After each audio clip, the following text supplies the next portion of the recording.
Christ, bonsoir. Ravi de vous retrouver pour la retransmission du culte de ce jour, dimanche 7 septembre 2025, premier dimanche du mois.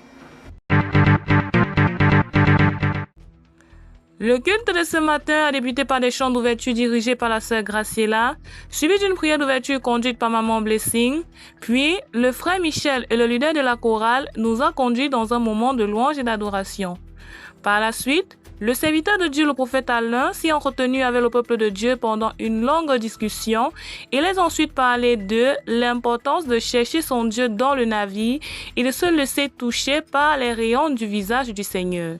Nous avons étudié comme texte d'appui Jonas chapitre 1, versets 4 à 6. Le serviteur de Dieu nous a fait comprendre que chaque homme né d'une femme, sa vie n'est que trouble, comme la parole de Dieu nous l'a fait comprendre dans le livre de Job. Mais pendant les troubles, nous devons chercher la face du Seigneur. Il nous a fait comprendre que le problème de plusieurs, c'est que leur cœur à la base n'est pas au Seigneur, mais que ceux qui connaîtront leur Dieu agiront avec fermeté. En cette saison, le Seigneur a besoin des personnes qui ont une foi de fer pour pouvoir marcher avec lui et ne pas tourner le dos face aux difficultés. Il a dit que oui, c'est vrai, l'affliction peut rendre le sage fou, mais lorsque nous sommes affermis en le Seigneur, nous ne l'abandonnons pas. Le Seigneur de Dieu a exhorté le peuple de Dieu donc à demeurer dans le navire pour appeler leur Dieu, à ne pas sortir du navire, car lorsque Jonas était dans le navire, il a été demandé qu'il cherche son Dieu. Et c'est lorsqu'il a voulu sortir du navire que les conséquences ont été catastrophiques. Le serviteur de Dieu nous a fait comprendre qu'en toutes circonstances, il est le capitaine du bateau dans lequel nous sommes, car c'est lui le visionnaire du ministère. Il nous a dit que nous devons marcher à la suite du Seigneur, peu importe les difficultés et les obstacles que nous traversons, car le Seigneur pouvait nous dire dans sa parole qu'une maison bâtie sur le roc, peu importe le vent qui souffle ou la tempête qui s'abat sur elle, cette maison reste debout.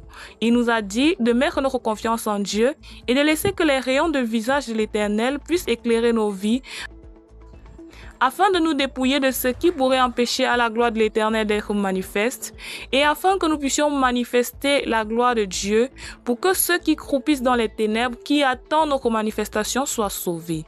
Après cela, le serviteur de Dieu a prié pour les élèves, il a également prié pour l'assemblée tout entière, il a répondu à de nombreuses questions, et il nous a fait comprendre à la fin que si nous marchons avec le Seigneur, nous ne serons pas déçus, car le Seigneur est toujours fidèle.